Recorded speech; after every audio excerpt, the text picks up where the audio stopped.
सुला दिया। इस रहस्य को नहीं समझ पाया है। पांडवों का शिविर समझ के द्रौपदी के शिविर में प्रवेश किया और सोते हुए द्रौपदी के 5 पुत्रों का वध कर दिया, शिरच्छेदन करके ले गए। युद्ध भूमि में पहुंचा मित्र दुर्योधन, तुम्हारा कार्य मैंने पूर्ण कर दिया।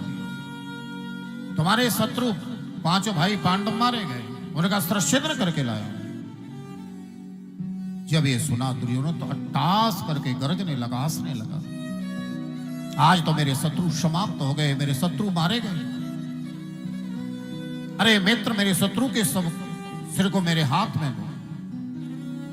हंसते हुए जैसे सिर को हाथ में लिया, हंसते हुए दबाया तो चकनाचूर हो गया। समझने में देरी नहीं हुई, विलंब नहीं हुआ। बोला, अश्वत्थामा, ये तुमने क्या किया? ये पांडवों के सिर नहीं, ये तो द्रौपदी के पुत्रों के सिर है। तुमने पांडव पुत्रों का वध नहीं किया, द्रौपदी के पुत्रों का वध कर दिया। तुमने तो इस कुल को ही नष्ट कर दिया, समाप्त कर दिया। जितनी प्रसन्नता थी उतना ही दुख जागृत हो गया।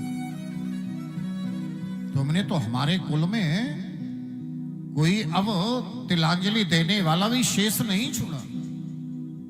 हमारा प्राणांत तो होने के बाद में हमें तिलांजलि कोई दे सके ऐसा भी कुल में नहीं छोड़ा, सारे कुल को ही नष्ट कर दिया।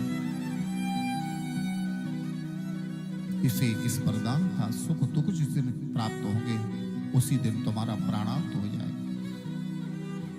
दुर्योधन का प्राणांत हो। इधर में द्रौपदी जागी, देखा तो शिविर में रुद्र बह रहा है। दौड़ करके पुत्रों के समीप गई तो देखा कि पुत्रों का वध हो गया, शिरच्छेदन हो गया है। बिलखने लगी, चीखने चिल्लाने लगी, केशव, हे माधव, हे गोविंद, हे द्वारकेश। कृष्ण अर्जुन दौड़ पड़े, देखा कि द्रौपदी के पुत्रों का वध हो गया। कृष्ण कुछ बोले नहीं, पर अर्जुन ने तो प्रतिज्ञा कर ली, हे देवी द्रौपदी, जिस आतताई ने तुम्हारे 5 पुत्रों का वध किया है, उस आतताई का वध करके तुम्हारे इस पुत्र को मैं पुत्र शोक को दूर कर दूंगा। माधव, आप मेरे साथ चले। रथ में बिठा करके ले गए। अश्वत्थामा को जब इस समाचार ज्ञात हुआ कि कृष्ण अर्जुन मेरा पीछा कर रहे हैं तो भयभीत हो गया और भाग खड़ा हुआ। अर्जुन बोले, माधव, हमें देख करके अश्वत्थामा भाग रहा है, द्रौपदी के पुत्रों का वध करने वाला है, इसके पीछे रथ लगाओ। रथ तोड़ दो। इसने देखा कि अभी अर्जुन मुझे जीवित नहीं छोड़ेगा तो प्राण की रक्षा है तो ब्रह्मास्त्र का प्रयोग कर दिया। इसने ब्रह्मास्त्र छोड़ा तो अर्जुन ने भी छोड़ दिया। कृष्ण बोले, अर्जुन, ये ब्रह्मास्त्र चलाना जानता पर उतारना नहीं जानता।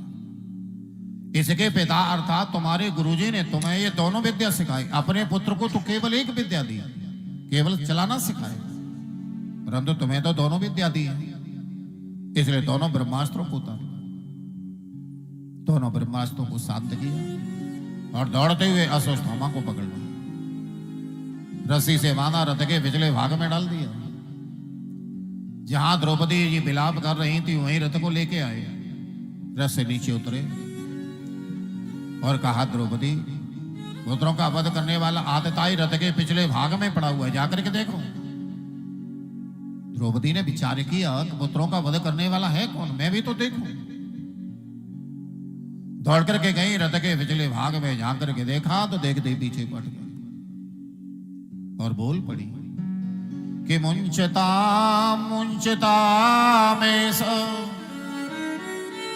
ब्राह्मणो नेतराम गुरु। इसे छोड़ दो, छोड़ दो, छोड़ दो। यही तो पुत्रों का वध करने वाला आतताई है, फिर इसे जीवन दान दिलाना क्यों चाहती हो?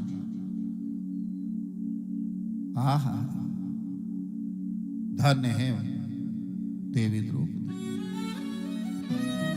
जिनके नेत्रों के सामने 5-5 पुत्रों के सब पड़े, फिर भी दया कर रही है। क्यों जीवन दान दिलाना चाहती हो? ब्राह्मणों नितराम करो। ये ब्राह्मण पुत्र है, और ब्राह्मण पुत्र ही नहीं, ये गुरु पुत्र भी है। जो विद्या अपने पुत्र को नहीं सिखाई, वो विद्या तुम्हें प्रदान कर दी। गुरुजी का बेटा है, ये तुम्हारा गुरु भाई है, ब्राह्मण पुत्र है, इसलिए इसे जीवन दान देता। मैं नहीं चाहती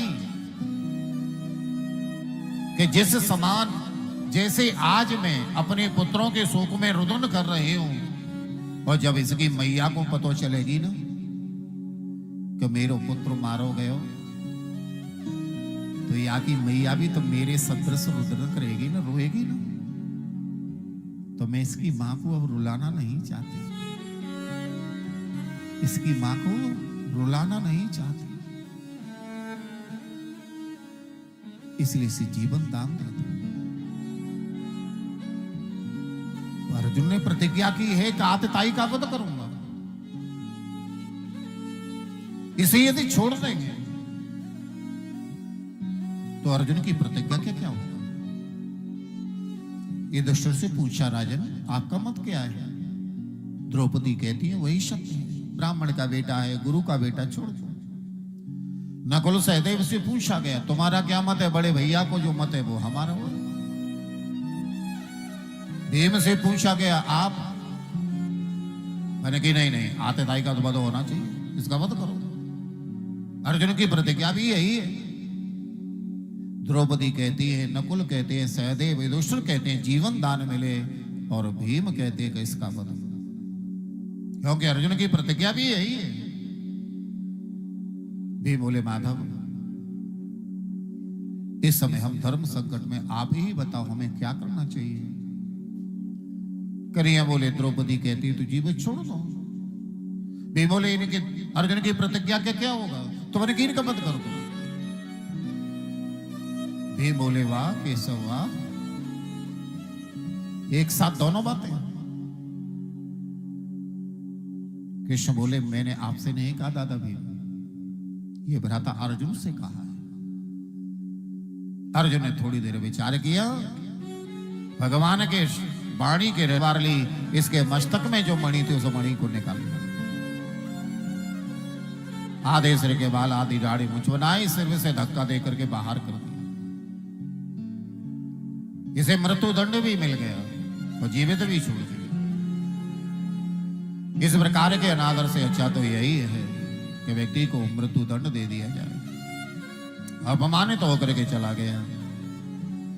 भगवान ने द्रौपदी को सांत्वना प्रदान की, मृतक पुत्रों को अंतिम संस्कार करा के तिलांजलि